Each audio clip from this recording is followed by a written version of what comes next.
가까운 교회 담임을 맡고 있는 이승재 목사라고 합니다. 오늘 여러분과 함께 이렇게 세계관이라는 주제를 갖고 나가도록 되어 있습니다. 그렇지만 저는 이제 우리가 학생들을 이제 성경의 말씀으로 가르쳐야 되기 때문에 기독 교사를 위한 기독교 세계관이라는 소제목을 갖고 여러분께 나가겠습니다. 오늘 여러분께 이제 이렇게 얼굴만 보여드리면서 이렇게 대면 강의를 하면 저도 훨씬 더 기쁘겠는데, 지금 시대가 시대인 만큼 어쩔 수 없이 이렇게 PPT와 함께 쓰면서 나가는 이 강의 시간 함께 노력하면서 즐겼으면 좋겠다 싶습니다. 자, 여러분 세계관 그러면 여러분 어떤 생각이 드세요? 제일 먼저 떠오르는 것이 뭘까요? 관. 관입니다. 관이라는 것은 이제 본다는 의미죠. 그래서 뭔가를 보는 눈을 가진 것이 우리의 세계를 보는 관이 되겠습니다. 근데 문제는 우리가 이게 보기만 하면 참 좋을 텐데, 내가 보고 있는 것이 옳다고 생각하면 참 좋은데, 사실은 우리도 모르게 우리가 갖고 있는 경험과 우리가 갖고 있는 어떤 교육, 그다음 문화, 전통의 이웃을 따라서 사람들이 그 안경을 끼고 있다는 사실입니다. 안경. 노란색 안경을 끼면 세상이 노랗게 보이겠고, 빨간색 안경을 끼면 빨갛게 보이겠습니다.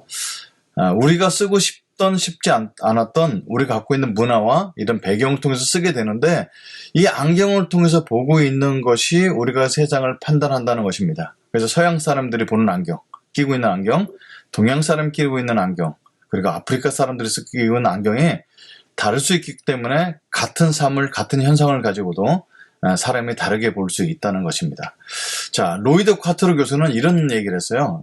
문화는 단순히 그냥 이렇게 하나의 집 모양이 아니라 최소한 이렇게 4층 구조를 가지고 있다, 이런 것입니다.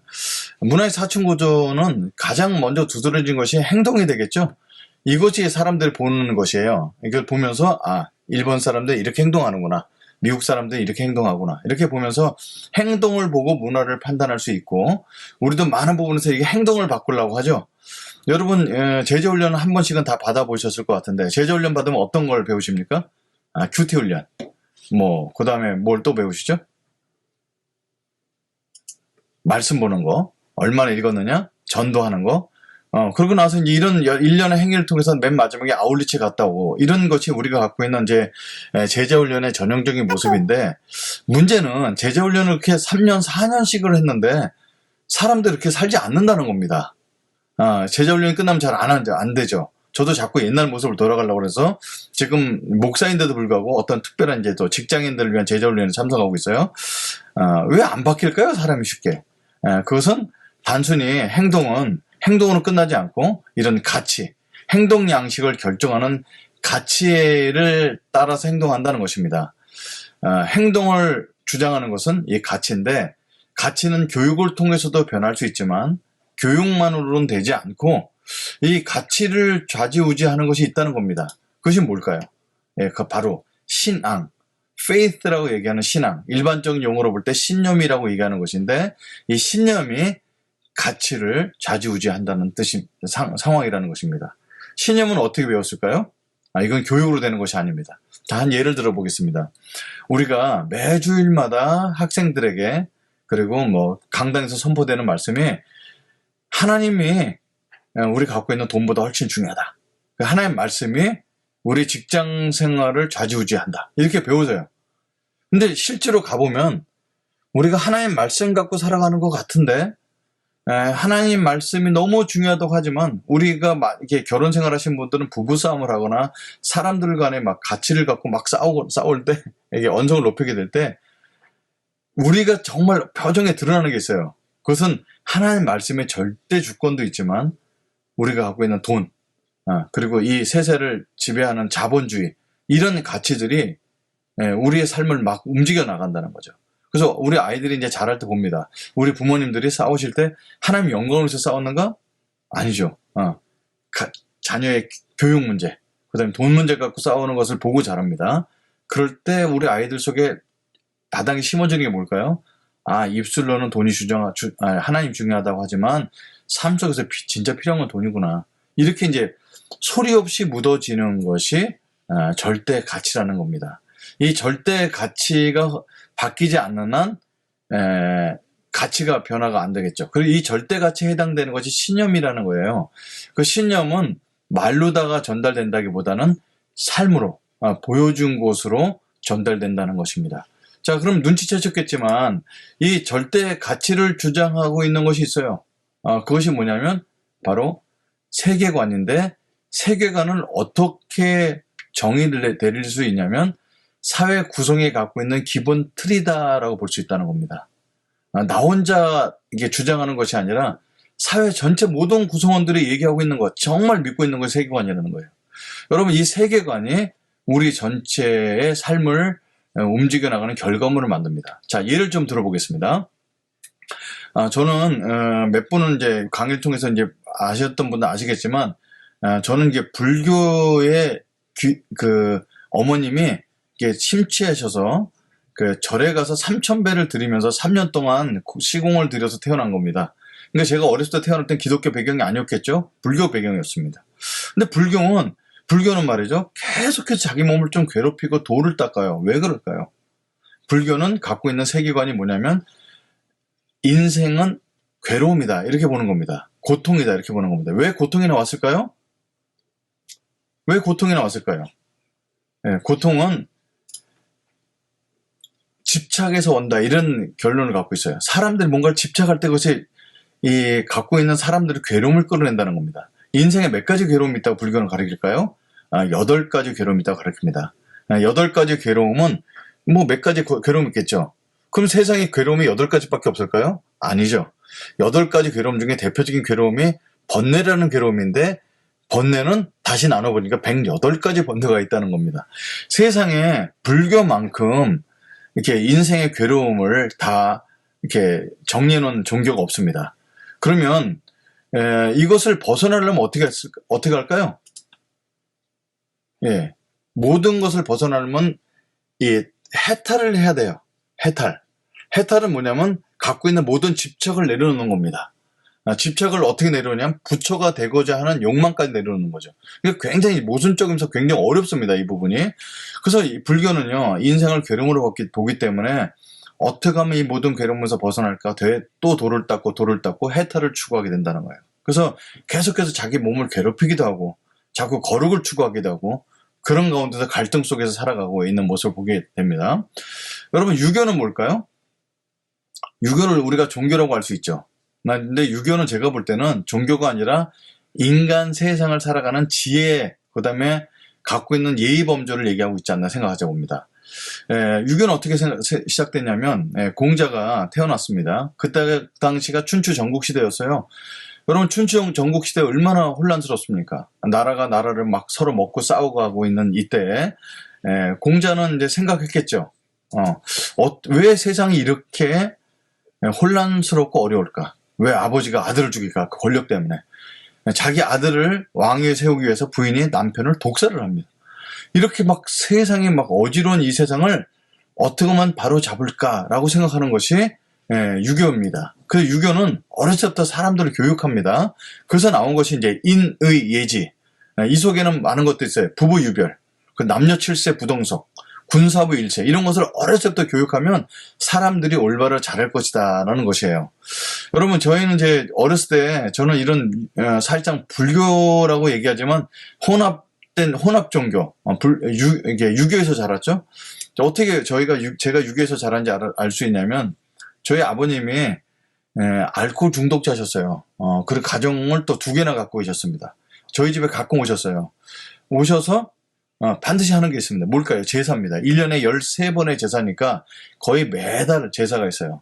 제사를 지낼 때 저는 어떻게 했을까요? 제사를 준비하면서 이렇게 다 쌓아놓는 거예요. 심지어는 이게 어머님이 제사상 차려놓은 것을 다 이렇게 정리해놓고 뭐 과일 같은 홍동백서 이런 법칙에다 다 놓고 그 다음에 이제 귀신을 모아놓는 게 있죠. 이렇게 보면 현고학생 부군신이라고 다 써갖고 다 준비해놓으면 아버님이 오셔서 제사상을 검증해놓고 그 다음에 밥풀을 딱 붙여서 그 앞에 있는 제사상 위에다 딱 붙이면 귀신이 오는 이런 제사를 1년에 13번씩 들으면서 이제 지내게 됐습니다. 근데 여러분, 제사를 지내기 전에 하는 게 있어요. 뭘까요? 제사를 지내기 바로 직전에 귀신을 모시기 전에 딱 하는 게 뭐냐면 빨랫줄을 걷습니다. 옛날 때는 아파트에서 한 것이 아니었으니까. 왜 빨랫줄을 걷어놓냐면 귀신이 올다가 빨래쪽에 걸릴까봐 걷어놓고 문도 열어놓습니다. 문을 오실지 모르니까. 그래서 이런 것들을 아버님이 다 해놓고 나서 확인한 다음에 귀신을 모시는 거예요. 그러니까 정말 이 한 번도 얼굴 보지 못한 할아버지, 증조 할아버지, 고조 할아버지 제사를 그렇게 하면서 조상을 섬기죠. 왜 그렇게 할까요? 윗분을 잘 모셔야 내가 잘 되기 때문에. 그래서 제가 하루는 너무 이 힘든 제사를 준비해 놓으면서 절을 하면서 아버님께 물어봤어요. 아버지, 저 진짜 할아버지 와 계신가요? 전 한 번도 얼굴 보지 못한 할아버지였어요. 근데 저희 아버님이 절을 하시다 말고 저한테 조그만 목소리로 얘기하시는 거예요. 야, 이놈아, 세상에 귀신이 어디냐? 이렇게 얘기하시더라고요. 깜짝 놀랐습니다. 아니, 귀신이 와 있다고 생각지도 않는데 그걸 제사를 드리고 있는 곳은 뭘까요? 그것은 정말 귀신을 섬긴다 이런 의미보다는 저희 아버님께서 최소한 유교를 평생에 있었던 5살 때 천자문을 띄우고 조상을 잘 챙겼던 우리 아버님에게 있어서는 귀신의 존재를 진짜 믿는다기보다는 예의를 갖추는 거죠. 그래서 제가 어렸을 때 예수님 믿으니까 많은 친척들이 조상의 제사를 드리지 않기 때문에 뭐라냐면 너는 조상도 없냐 이런 소리를 듣게 돼요. 왜 제사를 안 드리는 거지 조상도 없느냐고 생각할까요? 어른들을 섬겨야 된다 이런 것들이 있었기 때문이 아닐까 생각하자 봅니다. 여러분 그러면 이제 유교는 그런 배경, 세계관, 어지러운 세상을 평화롭게 만들어야 된다 이런 세계관에서 탄생이 됐고요. 여러분 진화론은 뭐 창조론의 반대다 이 정도가 아니라 진화론이 이 세상에 들어와서 보니까 사실상 그런 조건들이 있잖아요. 이렇게 기후 변화에 맞춰서 변화되고서 자기를 적응하는 짐승들만 살았고 강한 짐승이 약한 것을 잡아먹는 걸 보면서 모든 생물은 진화되는구나. 근데 단순히 진화된다는 것을만 얘기하는 것이 아니라 이 결국은 강자가 세상을 지배한다. 이런 것들 우리에게 심어놓는 겁니다. 그 진화론은 갖고 있는 이 바탕에 깔려있는 사상은 세상은 정글이다 이런 거예요. 이 정글 철학이 이 세상에 들어온 겁니다. 이것이 그냥 동물 세계뿐만 아니라 경제 원리에도 그리고 우리가 살고 있는 빈부 격차에도 다 적용되죠.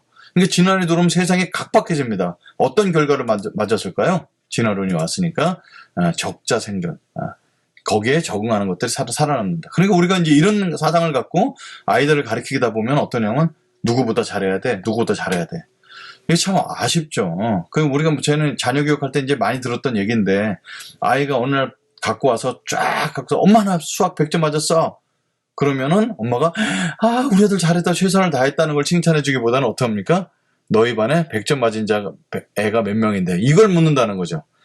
이게 이제 다른 사람과 비교해 갖고 여기서 살아남아야 된다는 이런 것 때문에 우리가 그런 결과를 가져오지 않나 생각하자 봅니다. 자, 그럼 우리는 이 교육을 받으신 여러분들은 불교도 아니고 유교도 아니고 진화론도 아니에요. 그럼 우리는 어떤 세계관을 갖고 살고 있을까요?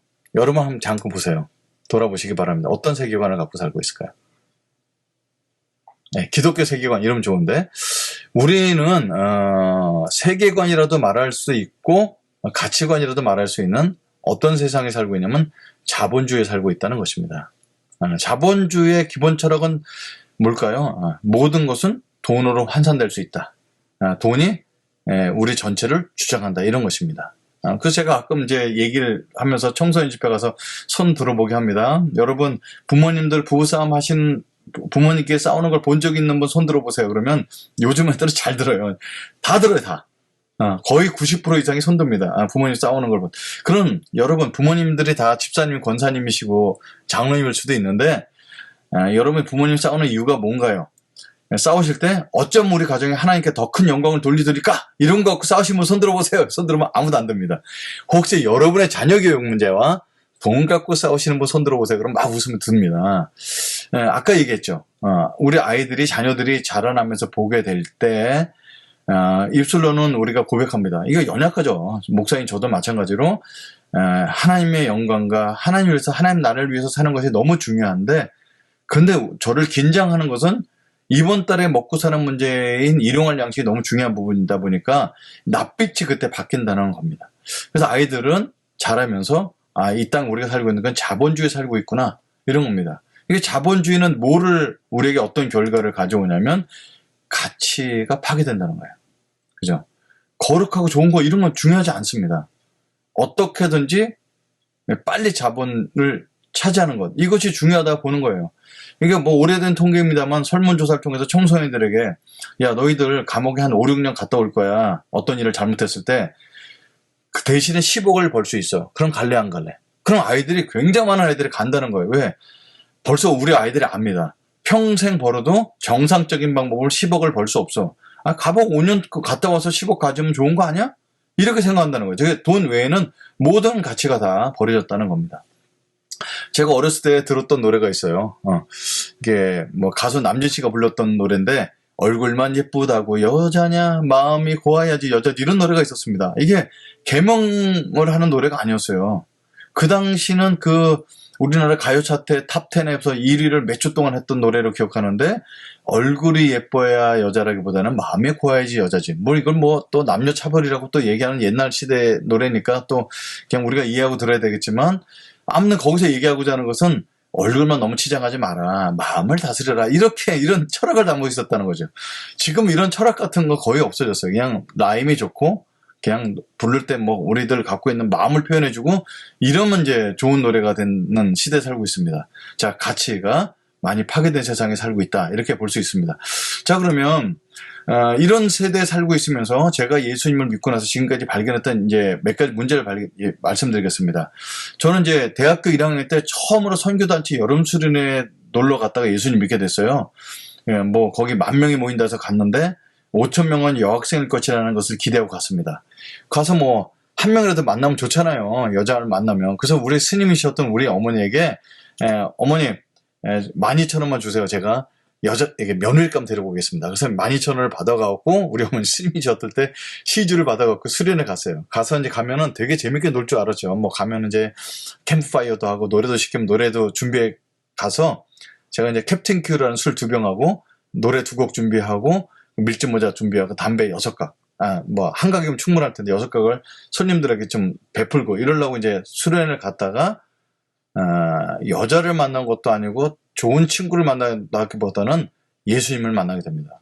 제가 뭐 삶의 A와 B씨가 완전히 나눠진 사람이죠. 그러니까 제가 이제 전기공학과 출신인데 이게 학교를 다닐 때 그냥 너무 이유 없이 다녔어요. 목적 없이 그냥 취직이나 하지 뭐 이러고 다니다가 대학교 1학년 여름방학 때 예수님 만나고 학교를 돌아갔습니다. 학교를 어떻게 돌아갔을까요?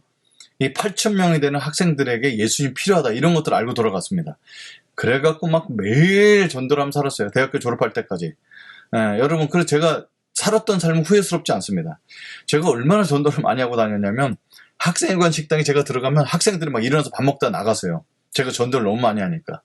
제가 학교를 졸업할 때 제가 다녔던 학교가 미션 스쿨이었는데 학교에서 어떤 것을 해줬냐면은 4년 동안의 신앙에 본이 됐던 사람에게 주는 상이 있어요. 여러분, 제가 그걸 받았다는 거 아니에요. 많은 사람들이 이렇게 장로님들, 권사님, 목사님 자녀가 있을 텐데 왜 스님 자녀가 그 상을 받았을까요? 그 정도로 열심히 살았어요. 자, 그럼 문제는 뭐가 있었을까요? 문제. 뭐 큰 문제가 있었던 건 아니지만 돌아보면 굉장히 큰 문제였죠. 어떤 문제가 있었냐면 제가 이혼원 쪽 사기관에 살게 된 거예요. 저는 선교단체에서 교회에서 저를 믿는 사람들이 저를 바라볼 때 뭐라고 얘기했냐면 예수님 믿으면 저 승자처럼 믿어야 돼. 완전 삶이 변했잖아요. 그래서 선교단체에서는 간사가 되라고 그랬고 교회에서는 신학교 가서 목사가 되라고 얘기하는 거예요. 신앙생활 너무 잘한다고. 그런데 제가 공부했던 전교공학은 어땠을까요? 제가 예수님을 아는 것 외에 모든 것을 배설물로 여겼어요. 그럴 때는 배설물처럼 나오는 게 뭐가 나오냐면 성적이 배설물처럼 나왔어요. 그러니까 하나님 기뻐하시는 삶 아니죠. 그런데도 불구하고 저는 학교에 뭘 하러 가냐면 선교사처럼 복음 증거하러 학교에 갔습니다. 이것이 갖고 있던 이원론적 세계관인 거예요. 전도하고 성경 읽고 사람들에게 증거하는 것은 너무너무 거룩한 일이고 내가 사람들에게 이렇게 공부하는 거, 맡겨준 거 이런 것들은 좀 하등한 거다 이렇게 본 것입니다. 제가 대학 다니던 시절에 부모님 다 돌아가셔서 대학 등록금을 벌어야 됐었는데 화장지 장사를 했죠. 제가 화장지. 여러분들 화장지 장사에도 등록금 60만 원을 마련하지 못합니다. 그래서 할 수 없이 우리 교회에 있는 장로님 공장에 가서 한 달 동안 일하면서 30만 원, 그 당시에 굉장히 큰 돈이었는데 제가 새벽부터 밤늦게까지 일하는 조건으로 30만 원을 받기로 하고 이제 갑니다. 그런데 어떤 결과가 있었을까요? 교회에서 천사표 같던 그 장로님, 많은 청년들 밥 사주고 떡볶이도 사주고 베풀었던 그 장로님을 실체를 보게 되는 거예요.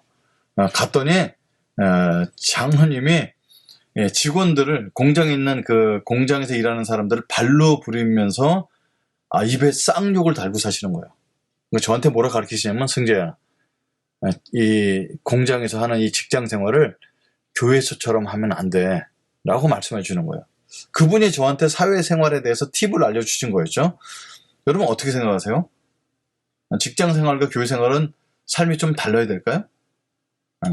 그 당시 모든 사람들이 이런 기독교적 이율론 세계관을 살고 있었다는 거예요. 지금 대한민국 교회는 이것 때문에 굉장히 고통을 겪고 있지 않나, 이런 생각입니다. 제가 발견한 문제입니다. 또 한 가지 문제는 뭐였을까요? 복음화의 프레임. 세상을 복음화해야 된다. 이건 나쁜 건 아닌데, 이 세상을 복음화의 프레임을 보게 되는 것이 여러 가지 문제가 있어요. 여러분, 어떤 친구가 직장에 가서 면접을 봤습니다. 기독 회사였어요. 그래서 면접까지 갔는데 면접원이 물어봤어요. 자네는 우리 회사에 왜 지원했나? 이 친구가 당당히 얘기했습니다. 회사의 복음화를 위해서 지원했습니다. 이 친구는 떨어집니다. 여러분, 직장은 복음화를 위해서 가는 것이 아니라 일하러 가는 것이죠. 그리고 세계 선교가 너무나 중요한 일이죠. 저도 선교사로 14년을 살았어요. 그런데 선교 지상주의는 틀린 사상입니다. 선교는 가서 하나님 영광을 위해서 드러내야 되는 거지, 깃발을 꽂아서 복음하러 가는 것이 아니라는 것이에요.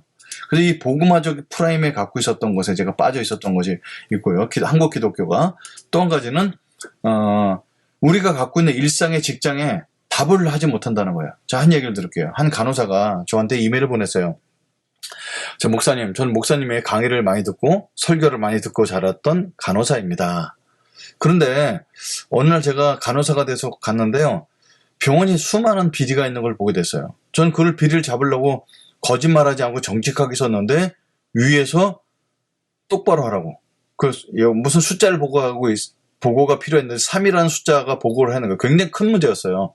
그래서 3명이 뭐가 나왔다고 이제 보고를 했는데, 위에 수고나서가 말씀하시는 거죠. 너 우리 병원 망하는 꼴 보고 싶어? 야, 0이라고 적어. 이 사람이 크리스찬이죠. 그래서 이제 정직하게 얘기하냐고, 수간호사님, 저는 뭐 다른 것은 없지만 그리스도인입니다. 거짓말 할 수 없습니다. 근데 수간호사님 뭐라고 쓸까요? 야, 나 교회 권사야. 0이라고 적어. 그 0이라고 적어야 되는. 그 집에 와서 많이 울었다는 거예요. 아니, 이 자매가 저한테 이메일을 보내면서, 목사님, 저는 정직하게 살고 선한 영향을 미치고 싶은데 제가 할 수 없는데 어떻게 할까요? 여러분, 이 자매가 갖고 있는 것은 복음이나 성령 충만이 부족해서 그런 것이 아니죠. 사회적 구조, 이런 것이 잘못된 거예요. 구조학 문제예요. 이런 것에 대해서 우리가 기독교가 대답을 못 해줬다는 사실을 발견하게 됩니다. 그래서 이런 문제를 발견하면서 어떻게 해야 될까 고민을 하게 됩니다. 이게 우리가 갖고 있는 세계관 문제입니다. 여러분, 기독교 세계관이라고 있어요. 여러분, 기독교 세계관은 어떻게 표현될 수 있을까요? 우리가 성경을 수없이 읽어봅니다. 저도 성경을 30독 했는데, 사람들에게 이제 기독교 세계관이라고 얘기할 때 한마디로 얘기하기 어려웠어요. 여러분, 제가 대학교 4학년 졸업식 때 신앙에 본인이 된다고 해서 사람들에게 상을 받았죠. 졸업식장 나와서 상을 받아왔는데 그 상이 뭐였냐면 성경책이었어요. 4년 동안 성경을 그렇게 읽었는데, 주변엔 제 친구가 얘기합니다. 야, 성경을 그렇게 읽더니 또 성경 받았네? 그 두꺼운 책에 뭐라고 써 있는 거냐? 이렇게 물어봤어요. 제가 뭐라고 대답했을까요? 절호의 기회예요. 전도할 수 있는. 안 믿는 친구가 저한테 성경에 뭐라고 돼 있냐고 물어보는 거예요. 여러분, 졸업식장에서 잠깐 서 있는데 하나님은 당신을 사랑하시며 당신을 위한 놀라운 계획을 가지고 계십니다, 이렇게 얘기할 수 없잖아요. 그래서 이 친구한테 뭐라고 했을까요? 빨리 얘기해 주는 거예요. 성경 66권을 요약해서, 우리가 죄인인데 죄를 짓잖아, 우리가.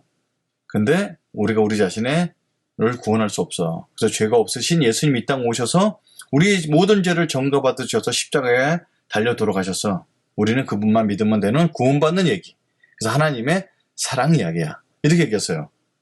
뭐 저는 틀린 얘기라고 보지 않습니다. 그런데 빠진 것이 있어요. 뭐가 빠졌을까요? 네. 성경은 그렇게 그 부분만 얘기하는 것이 아니라 이렇게 창타구종, 창조, 타락, 구속, 종말의 프레임을 갖고 있다는 겁니다. 하나님 천지를 창조하셨고 이 세상에 죄가 들어왔고, 우리는 죄에서 살아날 수가 없기 때문에 속박에서 구원해내신 구속의 이야기, 그리고 그것으로 끝나지 않고 주님의 다시 오시면 세상을 심판받을 거야. 종말 혹은 새 창조라고 얘기하죠. 그래서 이 프레임을 갖고 있다는 거예요. 그런데 우리는 거의 모든 설교, 모든 강의, 기독교 교육은 우리는 죄인입니다. 예수님이 필요합니다. 이 부분에 초점 맞춰 있지 않냐. 그래서 제가 그렇게 4년 동안 복음을 들고 다녔던 그 사형이라는 도구도 너무 복음 전하는데 효과적이지만 우리가 죄인입니다. 예수님이 필요합니다. 이 부분만을 강조했다는 것이죠. 이거를 저는 뭐라고 얘기할 수 있냐면 십자가 복음이라고 얘기할 수 있어요. 십자가 복음은 복음의 핵심입니다. 이거 없으면 사람들에게 복음을 증거하기 어렵고 저도 구원받을 수 없었죠. 그런데 왜 우리가 이 일을 해야 되는지, 사회적인 악 문제 속에서 우리가 어떻게 살아야 될지는 이 창세기에 있는 창조를 봐야 되는, 왜 우리가 일을 해야 되는지를 알 수 있고요.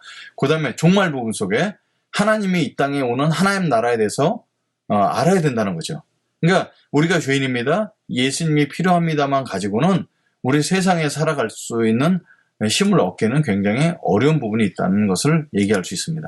그래서 우리가 이런 단어 되게 익숙하다는 거예요. 예배, 경건, 헌직, 큐티, 전도, 선교, 기도, 성경 공부. 못 들어본 단어 없죠? 아주 설교 시간에 18분 주제들입니다. 예수님 믿은 6개월이면 다 알 수 있는 단어들인데 우리가 사회생활 하다 보면 이런 단어, 덜 익숙한 단어들에게 친숙해져야 된다는 사실입니다. 정의, 공의, 사회학 혹은 구조학, 인권 문제, 균형과 균등, 공공성, 이런 것들이 성경에 굉장히 나와 있는 단어들이고 가치인데 저도 예수님 믿으면서 이런 주제를 가지고 설교를 듣거나 강의를 들어본 적이 많지 않다는 사실입니다. 그러니까 우리가 나가서 사회악이나 구조악에 만났을 때 왼쪽에 있는 단어, 우리가 경건한가, 뭐 주님께 헌신되어 있는가, 뭐 이런 거 갖고 따져서는 이걸 이해할 수 없다는 사실입니다. 그래서 이 덜 익숙한 단어가 잘못됐다는 것이 아니죠. 우리는 이렇게 확장돼 나가야 된다는 거예요. 이제 점점 예수님을 알아가고 성경에 있는 여러 가지 가치들을 봐야 된다는 것입니다. 여러분, 왜 이스라엘 멸망했을까요? 그들이 예배를 안 드렸기 때문에? 아닙니다. 공의와 정의를 지키지 않았기 때문에 그래요. 성경에는 공의와 정의에 대한 얘기들이 굉장히 많이 나와 있는데 우리는 그냥 개인 기독교 얘기하다가 많이 보내지 않았나, 이런 생각을 가져옵니다. 자, 그럼 이제 하나님의 창조부터 보겠습니다. 하나님 천지를 창조하셨어요. 여러분, 하나님이 우리를 하나님 형상대로 만드셨잖아요. 그때 볼 때 어떤 거, 예를 들면 어떤 부분이 그렇게 우리에게 하나님 형상대로 만든 우리는 어떤 부분이 주님을 닮았을까요? 하나님 감성도 닮고 여러 개 닮을 수 있겠죠. 닮았을 수 있겠죠. 여러분, 잠깐 보겠습니다. 하나님이 천지를 창조했을 때 하나님이 우리를 똑같이 만드셔서 하나님 형상대로, 하나님 감성을 갖고 계세요. 하나님 세상 창조 때 기쁨을 창조하셨다는 거예요. 기쁨으로. 그래서 그것을 에덴 동산, 블리스 가든, 하나님이 기쁨의 동산을 만드셨다는 것입니다. 그래서 하나님이 천지를 창조해 행복하셨어요. 그죠? 근데 우리에게 행복을 주셨을 때 하나님 어떤 행복을 주셨을까요? 의식주가 완전히 해결된 상태로 주셨다는 거예요. 여러분, 우리가 의식주가 완전히 해결되면 직장에 일하러 갈까요? 안 갈까요? 우리의 가장 큰 문제는 뭐예요? 이 의식주 문제 아니에요? 지금 뭐 집 문제 때문에 난리죠. 이렇게 집이 많은데 왜 내가 들어갈 살 집이 없는가? 어떤 사람은 수십 채 집을 가져야 되는가? 지금 무엇보다 다 영끌을 해서 집을 사야 되는 때가 아닌가? 이런 주 문제. 근데 하나님께서 집 사는 문제 해결해 주셨고, 옷 입는 문제 해결해 주셨고, 먹는 문제 다 해결해 주셨어요. 얼마나 행복할까요? 근데 인간은 의식주가 해결돼서 행복한 것이 아니라 어떨 때 행복을 느끼냐면 관계 속에서 행복을 느끼죠. 하나님과의 너무너무 생명수 넘치는 관계, 그리고 하나님께 내게 주셨던 짝에 대한 관계. 그래서 이는 내 뼈 중에 뼈요, 살 중에 살이다, 이렇게 말은 사람과 이웃과의 관계, 그리고 자연과의 관계. 자연이 마음껏 우리에게 주는 그 풍성이 주죠. 그러니까 먹고 마시는 문제가 다 해결된 거. 그리고 우리는 자연을 다스린다. 이거 다스린다는 것은 섬긴다, 이런 뜻입니다. 이 관계가 있죠. 그래서 이런 자연과의 관계, 하나님과 관계, 인간관계가 너무너무 좋았습니다. 그럼 먹고 마시는 문제 해결됐고 관계가 좀 행복하냐? 그것만으로 부족하죠. 하나님께서 완벽하게 주십니다. 우리에게 뭘 또 주실까요? 일을 주셨다는 사실이에요. 일은 창의적이고 하나님이 다스리는 것을 동참하는 일. 저는 이것을 통치노동이라고 부릅니다. 하나님의 형상대로 만들었다는 얘기는 이렇게 하나님만이 하시는 일을 우리에게 맡겨주셨다는 얘기입니다. 여러분, 원래 이게 우리가 이제 하나님으로서 일을 받았던 아담이 제일 먼저 받았던 것이 동식물의 이름을 짓는 거였는데, 이건 노동이 아니라 굉장히 즐거운 일이었다는 거예요. 왜, 어떻게 할 수 있을까요? 원래 창조주가 창조한 것에 이름을 붙이는 겁니다. 그게 영광스러운 일이죠. 그럼 벨이 누가 만들었어요? 벨을? 벨이 만들었어요. 그래서 거기다 벨이라는 자기 이름을 붙였습니다. 하나님이 모든 것을 만드시고 하나님께서 이름을 붙여야 되는데, 그거를 아담아, 너가 이름 붙여볼래? 하십니다. 쉬운 일은 아니었지만 하나님이 하시는 놀라운 일들을 위임받은 거죠. 그래서 하나님과 함께 세상을 다스리는 일을 영광스럽게 받은 것을, 그게 원래 일의 목적이었어요.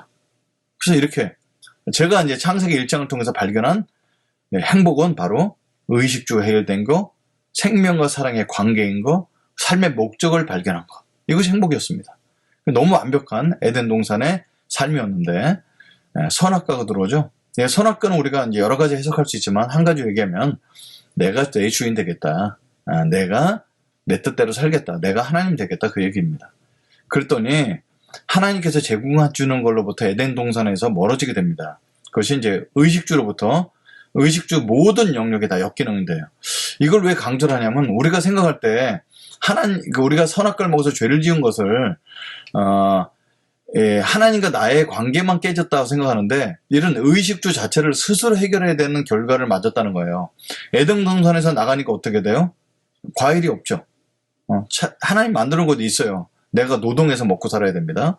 의식주가 결과가 자체 해결되는데 결과가 보장되지 않는 관계되고, 하나님과의 관계만 깨졌을 뿐만 아니라 인간과의 관계, 자연 관계도 다 깨지게 됩니다. 여러분, 우리가 자연을 갈취를 해요. 여러분, 과수원에 가보면 여러분 자연스럽게 과일을 나게 하던가요? 가지치기를 계속해서 어쨌든 많은 열매를 맺어서 수확을 많이 거두려고 하죠. 부족하니까 어때요? 확 빌어줍니다. 그래서 자연이 우리에게 병충해를 주고 이런 코로나 이런 것들을 막 내올 수밖에 없어요. 그래서 하나님과의 관계가 깨졌고, 인간과의 관계가 깨지고, 자연과의 관계도 깨지게 된다는 사실입니다. 뿐만 아니라 그러다 보니까 일이 어떤 의미를 갖게 되냐면, 의식주를 위해서 일을 하게 됩니다. 그리고 채워지지 않는 욕구를 위해서 계속해서 채우는 거예요. 그래서 이제 우리가 옛날 땐 하나님을 다스리는 통치 노동이 있었는데, 그 노동이 생계의 노동으로 바뀌게 되죠. 자, 그럼 우리가 하나님 믿는 사람은 이 강의 결론인데, 생계 노동을 위해서 어쩔 수 없이 일해야 돼요. 그래서 우리는 세상에 살고 있기 때문에 세상에 똑같은 직업과 일을 위해서 살고 똑같은 법칙에 의해서 삽니다. 노동법도 있고 세상에서 갖고 있는 나라에서 하는 법도 있죠. 그 법을 지킬 뿐만 아니라 우리는 하나님 나라의 법, 그래서 하나님 나라의 일, 그것을 뭐라고 얘기해요? 아까 통치 노동도 하게 되는 거죠. 이게 이제 우리가 그리스도인이 살고 있는 이중 노동을 갖게 되는 것이 그리스도인의 짐이 될 수도 있죠. 근데 이 짐을 혼자 지지 않고 예수님과 같이 짐으로 이 멍에서 가볍게 살 수 있다는 것이 마태복음 11장 28절의 주님의 결론입니다. 아무튼 우리는 이 땅에 살고 있는 동안 고통에 끊임없이 시달리면서 살 수밖에 없는 걸 됩니다. 자, 이렇게 완전히 타락한 이 세상을 하나님께서 회복시켜 주십니다. 어떻게 회복시켜 주실까요? 물론 예수 그리스도께서 오셔서 회복시켜 주시죠. 근데 구약에 보면 아브라함이 등장합니다. 하나님께서 아브라함을 부르실 때 그 사람을 통해서 어떤 목적을 갖고 부르시게 되냐면 이런 겁니다. 창세기 18장 19절에 아브라함을 부르신 목적이 있습니다. 내가 그로 그 자식과 권속에게 명하여 여호와의 도를 지켜 의와 공의를 행하게 하려고 그를 택하였나니, 이는 나 여호와가 아브라함에게 대하여 말한 일을 이루려 함이라. 아멘. 하나님께서 아브라함을 왜 부르셨어요? 의와 공의를 행하게 하려고. 예전에 성경에 보면 공도라고 되어 있는데, 옛날 때 공이라는 말을 이제 함부로 사용할 수 없기 때문에 많이 줄여서 사용했죠. 근데 히브리 원어를 보면은 자다크, 공의 똑같은 단어입니다. 의와 공의, 우리가 잘 안 쓰는 단어지만 성경의 가장 큰 가치, 의와 공의를 행하게 하시려고 하나님께서 아브라함을 부르셨어요. 자, 아브라함이 언제 의와 공의를 행했을까요? 자, 의 알죠? 하나님을 믿었더니 의롭게 여겨주셨어요. 이삭을 믿음으로 바쳤더니 의롭게 여겨주셨어요. 의롭게. 그 믿음으로 된 거죠. 근데 공의는 어떻게 행했을까요? 여러분, 아브라함이 본토 친척 아비집을 떠날 때 혼자 떠나지 않죠? 조카 롯과 함께 떠납니다. 롯이 떠나서 롯과 함께 목축업을 하는데 너무너무 커지죠. 그래서 어떤 현상이 벌어지게 되냐면 아브라함과 조카 롯이 같이 있을 수가 없어요. 우물에서 자꾸 싸움이 나고 그래서 헤어지게 됩니다. 그래서 아브라함이 조카 롯에게 얘기합니다. 야, 너가 우하면 내가 좌하겠고 내가 좌하면 내가 우하리라. 근데 조카 롯은 쭉 보니까 소돔과 고모라 땅이 기름지고 사람들이 살기 좋아요. 지금 얘기하면 뭐 서울의 강남 땅이 되겠습니다. 그래서 조카 롯이 소돔 고모라 땅을 선택하고 아브라함은 산골짜기로 갑니다. 문제는 그 당시 문화가 법이 없죠. 무법천지입니다. 힘센 자들이 와서 차지하면 그냥 자기 물건 뺏는 거죠. 그래서 지금 소돔과 고모라 땅에 네 나라 연합군이 쳐들어와서 소돔과 고모라 땅을 완전 싹쓸이합니다. 그 물건만 뺏어간 것이 아니라 건드려서는 안 될 조카 롯과 가족들을 잡아가죠. 이 소식을 아브라함이 듣습니다. 어떻게 할까요? 몸종 318명 데리고 그 연합군과 전쟁을 하러 갑니다. 제가 생각할 땐 너무 터무니없는 전쟁이지만 아브라함이 전쟁을 잘했던 사람인 것을 알 수 있는 것이 그 연합군과 싸워서 이깁니다. 그리고 전리품을 다 찾아오고 조카 롯도 데려오죠. 그 당시 법은 뭐였어요? 힘센 사람이 쳐서 뺏은 것이 자기 것이 되는 것인데 아브라함은 그것을 가지고 자기 땅으로 돌아가면 되는데 그냥 가지 않고 소돔 땅으로 옵니다. 소돔 왕이 뭐라고 그래요? 아브라함이요, 당신의 전쟁에서 이겼던 모든 전리품은 다 가지세요. 그렇지만 사람은 돌려주면 감사하겠습니다. 소돔 왕이 그러죠. 근데 아브라함이 뭐라고 그래요? 나는 사람뿐만 아니라 모든 전리품도 원래 주인에게 다 돌려주는 것이 나의 뜻이라고 싹 돌려줍니다. 이거를 공의를 행했다고 얘기합니다. 여러분, 그 성경에서 말하는 공의는 뭘까요? 하나님 뜻대로 행하는 것. 그래서 아브라함은 자기의 물건을 전쟁을 해서 모든 사람들이 다 자기 것을 차지하고자 할 때 아브라함이 전쟁했던 이유는 원래 주인에게 회복시켜 주려고는 전쟁을 했다는 겁니다. 우리가 지금 경쟁 활동을 열심히 해서 돈을 많이 벌어야 될 이유를 뭘까요? 11조를 많이 내기 위해서가 아니라 이것을 갖고 사회 환원을 통해 많은 사람들이 골고루 갖게 하기 위해서 갖는 거죠. 이게 이제 의와 공의를 행하는 거예요. 그래서 아브라함이 의와 공의를 행했던 사람은 등장합니다. 여러분, 아브라함의 자손은 어떻게 될까요? 아브라함의 자손은 이스라엘인데 하나님의 그 의와 공의를 행하도록 부르심을 받죠. 그래서 이것을 의와 공의를 행하는 모습을 어떻게 볼 수 있냐? 어떻게 볼 수 있을까요? 아브라함에게는 하나님께서 이렇게 밀대로 말씀하셨지만 이스라엘에게는 율법을 주십니다. 여러분, 이 복이 되는 율법, 여러분, 율법주의는 나쁜 거예요. 바리새인과 서기관과 했던 율법주의는. 근데 하나님이 주신 율법은 굉장히 좋습니다. 그 율법 없이 살았던 민족은 굉장히 이제 고통을 당하게 되고 잘 될 수가 없죠. 여러분, 하나님 율법이 나와 있는 성경이 있어요. 그건 뭘까요? 가장 제가 생각할 때 가장 중요하다고 생각하는 것이 성경에 나오는 것이 율법이 담겨져 있는 레위기입니다. 이 성경은 온전히 하나님 율법만 담았어요. 그래서 이 율법이 의와 공의를 행하는 가장 척도가 되는 방법이었죠. 그 성경의 핵심은 저는 율법이라고 생각합니다. 레위기. 그럼 창세기 중요하죠. 창세기는 어떤 뜻이냐면 창세기에 나타나는 여러 가지 뜻도 의미도 중요하지만 우리에게 율법을 주신 분이 누구지? 우리와 언약을 맺으신 분이 누구지? 천지를 창조하신 분이야. 이렇게 설명하고 있는 거죠. 그럼 이 율법을 어떻게 받게 됐어? 그 율법을 받게 된 여러 가지 과정을 적어놓은 것이 레위기고요. 출애굽기고요. 그리고 레위기에 갖고 있는 이 율법을 가지고 살아본 것이 민수기입니다. 그 민수기에 보면 율법을 갖고만 살았는데 발이 부르지 않고 옷이 해지지 아니하고 만나가 내려졌고 물을 먹을 수 있었어요. 그리고 사람들이 막 번성합니다.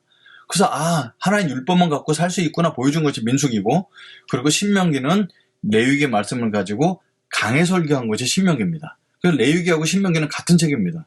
레위기에 짧게 설명한 것은 신명기에 좀 길게 해석해줬고, 레위기에 충분히 나와 있는 내용은 신명기에는 그냥 한 줄로 나와 있어요. 그리고 레위기하고 신명기는 같은 책이니까 같이 비교해서 읽어보면 하나님 율법을 더 알 수 있겠죠. 그럼 성경은 이것만 되어 있지 않죠? 역사서도 있어요. 사사기서부터 쭉 11개 상하까지, 역대 상하까지 나온. 이건 아주 간단해요. 율법을 지켰던 사람과 지키지 않은 사람을 갈라놓은 겁니다. 시가서 5권은 율법을 지킨 사람들이 주님을 찬양했던 이야기, 그리고 대박인 것이 예언서 17권인데 이 17권의 내용은 한결같아요. 너희들 망할 거야. 왜? 너희들 율법을 지키지 않기 때문에. 율법을 지키면 돌아오면 하나님께서 책임져 주실 거야. 그러니까 여러분, 레위기가 없으면은 성경에 기준이 없어지게 됩니다. 그러면 레위기는 어떤 율법을 담고 있냐? 여러분, 우리가 알고 있는 제사법과 제사장을 세우는 것, 레위기 1장부터 10장까지 나와 있어요. 이거를 한마디로 얘기하면 예수 그리스도께서 십자가로 다 완성해 주셨죠? 자, 그럼 성경은 하나님 사랑과 이웃 사랑을 나눠 있습니다. 하나님 사랑은 구약에서는 하나님을 사랑한다라는 표현보다는 여호와를 경외하라 이렇게 되어 있죠. 그 여호와를 경외한다는 것이 하나님을 사랑하는 구약적 표현인데, 하나님 사랑은 어떻게 표현할 수 있냐면 제사법, 제사장을 올바로 세우는 방법으로 통해서 세울 수 있어요. 그럼 이웃 사랑은 어떻게 했을까요? 여러분, 구약 성경에 나타나는 이웃이 누구일까요? 여러분에게 지금 이웃을 사랑한다면 어떻게 하는 것이 이웃 사랑일 것 같아요? 저 텔레비전 이제 보다 보면은 많이 이런 것들이 나와요. 보면 이게 아프리카 아이들이나, 그리고 이 땅에서 진짜 소년 소녀 가장으로 정말 이렇게 어렵게 사는 아이들 보여줍니다. 우리 이웃 맞습니다. 우리 도와야 됩니다. 그리고 저도 그 아이들이 맑은 물을 먹도록 헌금도 하고, 저기 남미에 있는 사람도 후원도 하고 살고 있어요. 그들 이웃이기 때문에. 근데 성경에 나타나는 이웃이 있어요. 진짜 성경에 나타나는 이웃이 누굴까요? 제일 먼저 나타나는 이웃이 여기 나와 있습니다. 신명기에 보면은 나와 있죠. 아내를 버리려거든 이혼 증서를 써서 버려라 이렇게 돼 있어요. 왜 아내에 대한 얘기를 먼저 놨을까요? 여러분, 이웃 중에 가장 최고의 이웃은 뭐냐면 아내였어요. 여러분, 그 당시에 사람들이 다 이웃을, 아내에 대해서 어떻게 생각했냐면 하나의 재산으로 생각했죠. 그래서 많은 아내도 두고 마음에 안 들면 이혼하기도 했는데, 그 당시에 모든 여자들은 인권이 없었기 때문에 이혼 당하게 되면 창녀로 살거나 굶어 죽을 수밖에 없었다는 사실입니다. 그런데 하나님을 믿었던 사람들은 아내를 버리게 되면 조건이 있었어요.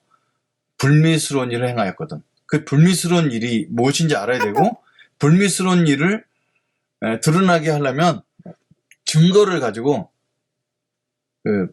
장로들을 선택해서 그 사람이 불미스러운 증거를 보여주면 장로들이 그걸 보고 이혼을 허락해줘요. 그럼 증서를 써줬어요. 증서는 뭐였을까요? 이 사람이 하여금 다른 데 가서 다시 결혼을 할 수 있게끔 보호를 해주는 의미였다는 거죠. 근데 사실 이혼 증서를 써준다는 것은 그 당시로 말하면 굉장한 그 여성을 보호하는 최첨단의 방법이었다는 거예요. 이 모든 나라의 전 세계를 다 비교해봐도 이혼하기가 가장 어려웠던 나라인 것을 볼 수 있었습니다. 그 이웃사랑의 구약 시대는 이렇게 표현되어 있었고요. 부모를 저주하는 자는 죽이라고 했습니다. 여러분, 저도 저희 아버님이 그 알코올 중독자셨으니까 저한테 뭐 하나 사준 게 없죠. 그럼에도 불구하고 제가 아버지를 저주하거나 그러지 못합니다. 왜? 아버지 없으면 이 땅에 태어날 수가 없었어요. 여러분, 사람을 하나님께서 뭐로 만드셨어요? 어떤 재료로? 흙으로 만드신 줄 아시죠? 여러분, 흙이 아닙니다. 원어 성경 보면은 먼지, 더스트라고 되어 있어요. 그러니까 저는 우주 먼지 같은 존재였는데 아버지의 몸을 통해서 이 땅에 하나님 형상을 나왔죠. 그러니까 부모를 저주할 수 없는 거예요. 부모를 공경하게 됩니다. 에베소서에도 자녀들아 부모를 공경하라, 부모들아 자녀들을 노엽게 하지 마라. 부모와 자녀의 관계. 그리고 토지법도 주셨어요. 모든 사람이 매 50년마다 모든 재산을 다 사회 반환하고 나라에서 다시 받아서 새 출발을 할 수 있었던 법. 이게 희년법이었어요. 얼마나 모든 사람들에게 새 출발을 할 수 있으니까 얼마나 좋아요. 그러니까 이런 나라가 잘 살 수밖에 없겠죠. 그죠? 아버지가 나를 노예로 팔았어도 7년째는 풀어주라고 했고, 그리고 소나 양에는 도둑질은 2배로 변상하라, 일하라고 말씀하셨고, 그리고 나그네를 학대하거나 억압하지 말라고, 갑질하지 말라고 말씀하셨습니다. 그러니까 이 성경을 보면 하나님은 죄 용서를 넘어서 전 영역에서 온전한 통치를 원하신다는 걸 볼 수 있습니다. 하나님, 우리가 선악과를 따먹었다는 사실이 하나님과의 나만의 관계가 문제가 아니라 이웃과의 관계의 모든 것이 다 깨졌다는 것이죠. 그래서 하나님은 전 삶의 영역을 통해서 우리를 온전한 통치를 원하시는데 통치를 강압적으로 하지 않으시고 우리가 자원해서 하나님의 통치에 들어가기를 원하신다는 것이 기독교 세계관의 핵심입니다. 그래서 여러분, 영적 전쟁이라는 것은 뭘까요?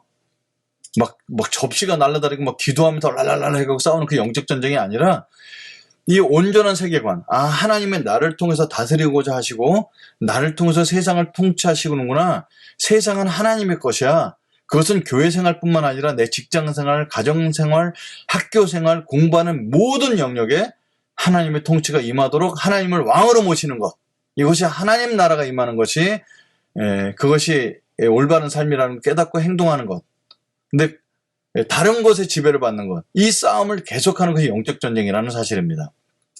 자, 그렇다면 신약에서는 어떻게 나왔을까요? 이것이 바로 이제 신약에 나타난 마태복음 6장 9절에서 12절까지 나타난 주기도문에 나와 있는데, 여러분, 주기도문을 한마디로 얘기하면 뭘까요? 이걸 다 강의할 수 있는 시간은 안 되지만 한마디로 얘기하면 예수님이 이 땅에 오셔서 하고자 하시는 예수님의 뜻이었어요.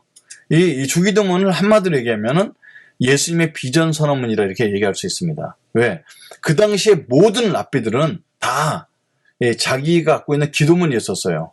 그러니까 세례 요한은 회개 기도문, 모든 랍비들은 기도문이 있어서 지금까지 내려오는 기도문 중에 보면 18번 축복 기도라든지 카드시 기도 이런 것이 있어요. 그러니까 그 당시에 랍비들이 기도문을 통해서 제자들에게 자기가 이 땅에서 하고자 하는 것들을 알려줬다는 사실입니다. 근데 예수님이 그걸 안 알려주시니까 제자들이 와서 예수님, 우리에게도 기도문 알려주세요. 그래서 알려준 게 주기도문이었어요. 그 주기도문을 제가 이렇게 예수님 비전 선언문이다 이렇게 얘기했는데 이걸 꼭 예수님의 사명 선언문이나 비전 선언문이라고 정의 내리기는 되게 어렵지만 짧고 굵게 한마디 얘기하자면 그것이라는 거죠. 예수님이 이 땅에 오셔서 제자들을 통해서 영원토록 하시고자 하는 일이 있었다는 거죠. 그래서 이거를 핵심은 뭐냐면 하나님 나라에 대한 거죠. 여러분, 하나님 나라는 천국과 같은 말이죠. 근데 죽어서 가는 것이 천국이 아니라 하나님 나라, 천국이 이 땅에 임한다는 사실이에요. 이것이 이제 갖고 있는 기독교 세계관에 갖고 있는 가장 큰 핵심 중에 한 가지입니다. 여러분, 성경의 가장 큰 주제는 하나님 나라입니다. 예수님이 이 땅, 세례 요한도 마찬가지고 예수님이 이 땅 오셔서 제일 먼저 말씀하신 게 하나님 나라 갖고 왔으니 세례를 받아라, 회개하라 이렇게 말씀하셨어요. 그리고 하나님 나라는 이와 같으니, 그리고 예수님이 죽으셔서 부활하셔서 제자들과 40일 계셨는데 40일 동안 하셨던 것이 뭐냐면 하나님 나라에 관한 일을 말씀하셨다는 사실입니다. 그러니까 하나님 나라가 핵심이에요. 근데 구약에는 하나님 나라는 단어가 없죠. 구약에는 뭐라고 표현되어 있나요? 하나님께서 통치하신다는 겁니다. 그러니까 하나님 나라의 핵심은 하나님이 다스리도록 이 땅에 내 삶과 내 일터와 세상을 올려드리는 거예요. 기독교인들이 우리가 할 수 있는 일이 그것입니다. 그럼 여러분, 하나님 나라에 이 땅에서 산다는 것을 여러 가지 볼 수 있죠. 그걸 기독교 문화를 통해서 문화에 나타난 하나님 나라, 무슨 일터에 나는 하나님 나라 이렇게 보면은 굉장히 어렵습니다. 오히려 이제 그렇게 나눠야 되겠지만 아주 쉬운 예를 하나 말씀드릴게요. 일과 영성에 나타난 책이었는데 팀 켈러 목사님이 쓴, 거기에 보면은 이제 하나님 나라에 살았던 사람이 하나님의 다스렸던 일 속에 일터 속에 나타난 영성에 대해서 아주 자세히 나와 있어요. 아주 쉽게. 자, 이게 실제로 있었던 일입니다. 1989년도 2월 24일 날 뉴질랜드로 떠나는 유나이티드 에어라인 811편에 사고가 납니다. 이 비행기가 22,000피트에 떴는데 항공기 옆구리가 터지면서 모든 물건들이 빨려 나가면서 9명이 이미 죽었어요. 갔으니까 죽었겠죠. 비행기에서 터져 나갔으니까. 이거 굉장히 위급한 상황이었어요. 이때 어떤 일을 하게 되냐면 연료 화문과 기계 고장임에도 불구하고 이 사람이 너무 베테랑 조종사였죠. 기적적인 착륙을 가져옵니다. 이게 기네스북에 나올 정도의 기네스 상황이었어요.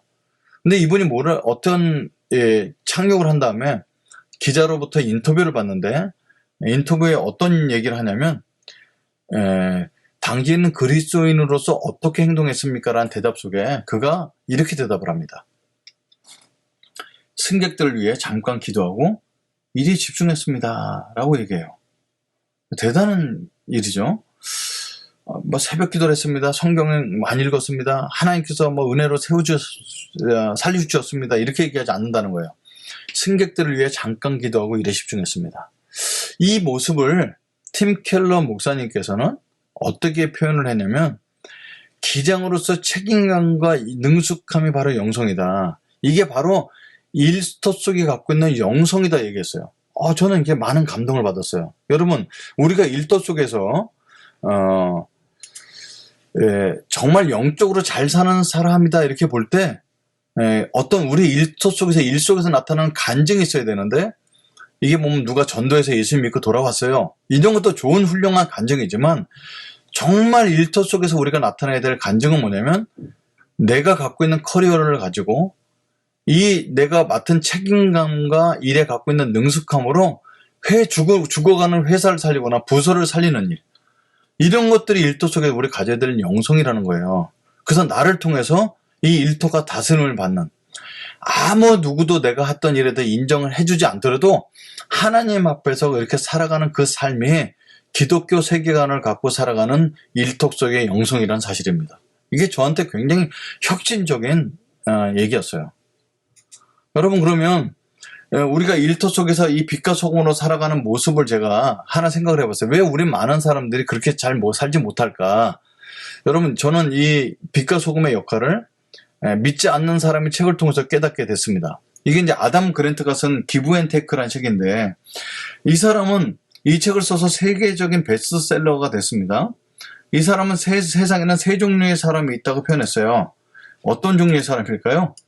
아주 쉽습니다.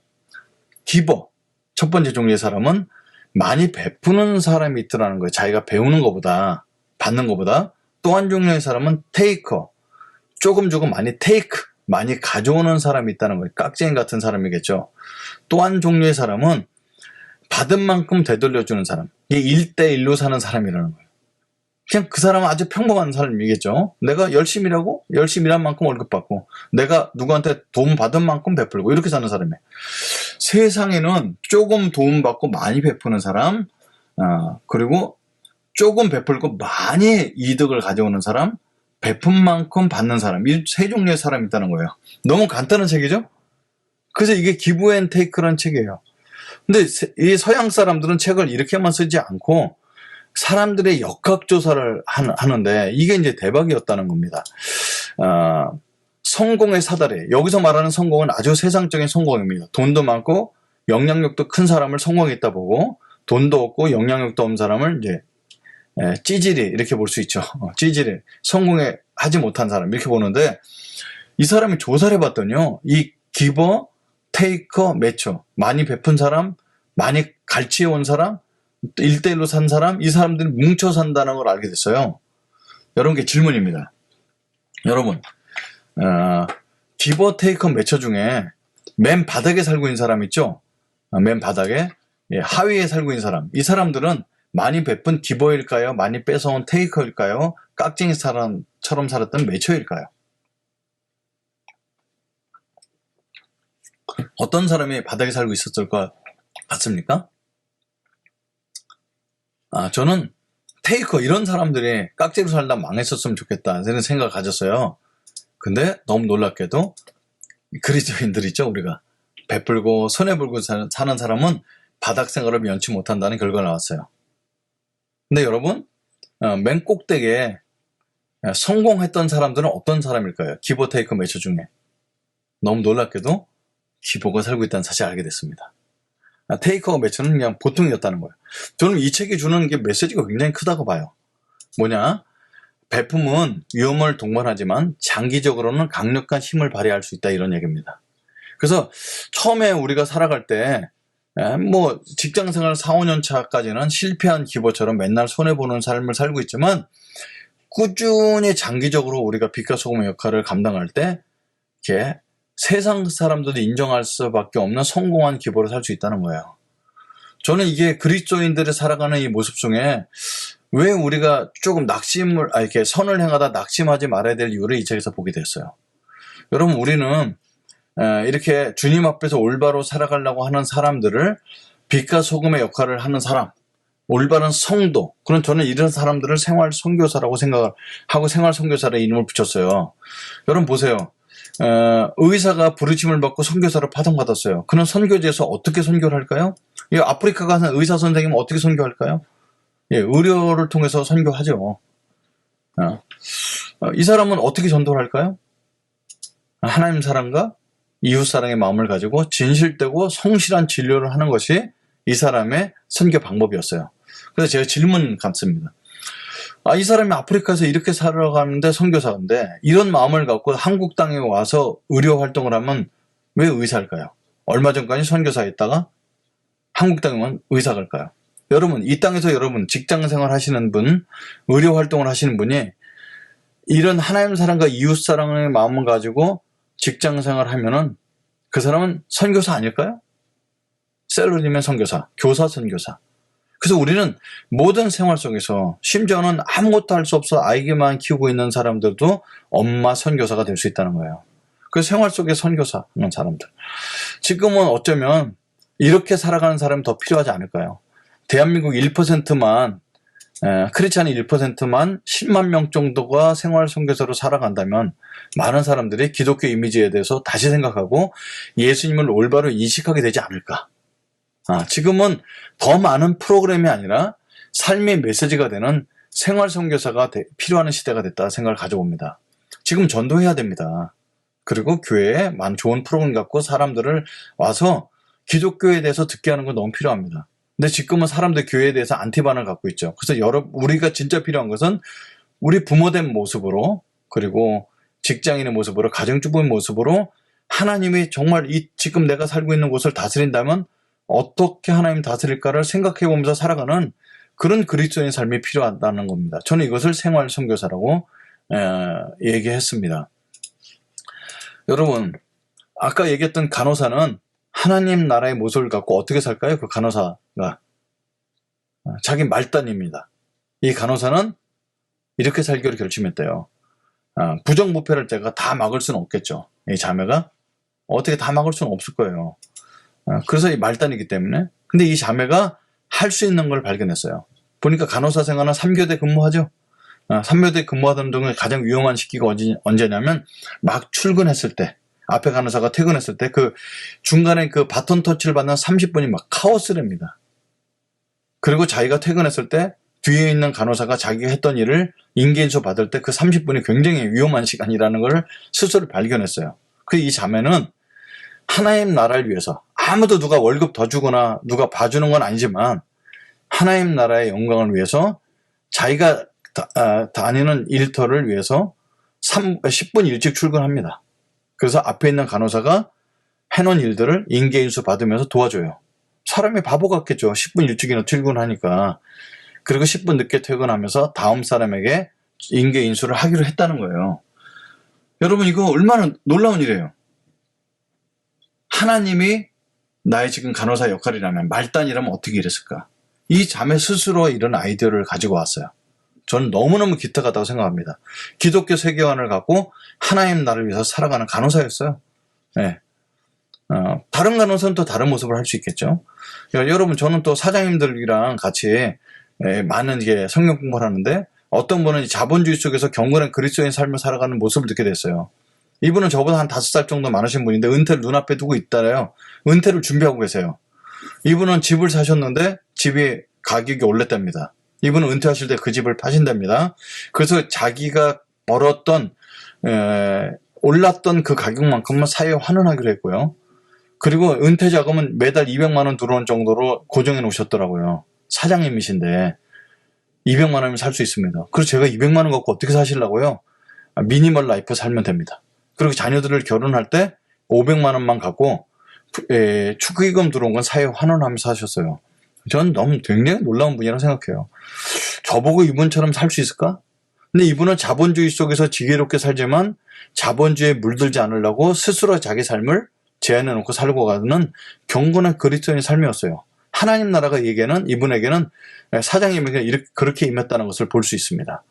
또요, 저는 이렇게 사장님들과 이렇게 아까 얘기했던 부분인데, 이런 그 사장님 중에 한 분 그렇게 사시지만, 어떤 분은, 자기 일터에서 일하고 있는 직원들을 보는데, 아기가 둘이 있었는데, 셋째를 임신하고 낳게 되는 경우를 보면서, 야, 저 친구가 내가 주는 월급 갖고 살기가 되게 어려울 텐데, 어떻게 맞벌이부 하다가 아기를 갖고 살 수 있을까? 혼자 많이 생각을 하시고 아이디어를 갖고, 그 사람만 월급을 더 높여줄 수가 없어서, 그 친구를 불러서 사랑할 마음을 가지고 내 아내가 다시 일터에 돌아가기 전까지 내가 월급을 한 60만 원 정도 내 월급에서 까서 주겠다.